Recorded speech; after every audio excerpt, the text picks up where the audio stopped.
ఈరోజు సోషల్ మీడియాలో Balka Suman ex MLA TRS తరఫు నుంచి డిరోగేటరీ కామెంట్స్ ఆనరబుల్ ముఖ్యమంత్రి గారి మీద చేయడం తెలంగాణ ప్రజలకు ఉన్న డెమోక్రసీలో ఆయన కండక్ట్ చేసే భాష చాలా అంటే చాలా బాధాకరమైంది.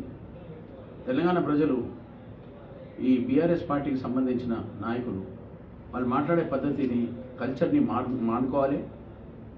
ఎందుకంటే కాంగ్రెస్ పార్టీలో మా డెమోక్రసీలో ఇప్పటివరకు ఎవరిని ఆ రీతిగా మాట్లాడలేదు.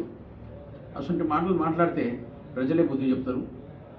మా ముఖ్యమంత్రి గారు ఇంత కష్టపడి కాంగ్రెస్ పార్టీని 65 సీట్లు తీసుకొచ్చి తెలంగాణను కాపాడుకొని మా సోనియమ్మ తల్లి ఇచ్చింది కాపాడుకుంటే మీకు దాన్ని భరించలేక మీకు నోటికి వచ్చినట్టు మాటలు మాట్లాడడు ఇది మర్యాద కాదు. మీరు ఎట్టి పరిస్థితుల్లో ఈ వర్డ్స్ని విత్డ్రా చేసుకోండి. డెమోక్రసీలో దీన్ని మేము 100%గా ఖండిస్తున్నాము. మేము దీన్ని యాక్సెప్ట్ చేయము. మా కాంగ్రెస్ పార్టీ తరఫు నుంచి మేమేం ప్రొటెస్ట్ లాంచ్ చేయాలనో చేస్తామని ప్రజలకు అందరికీ ఒక విశ్వాసం ఇప్పించి మా రేవంత్ రెడ్డి గారిని 100% మేము కాపాడుకునే బాధ్యత మాది. నేను బెల్లంపల్లి ఎమ్మెల్యేగా ఉండి 100% ఖండిస్తున్నా ఈ స్టేట్మెంట్ని. బల్కా సుమన్, ఈ సమస్య గురించి మళ్ళీ మాట్లాడడం నీకు మర్యాద కాదు.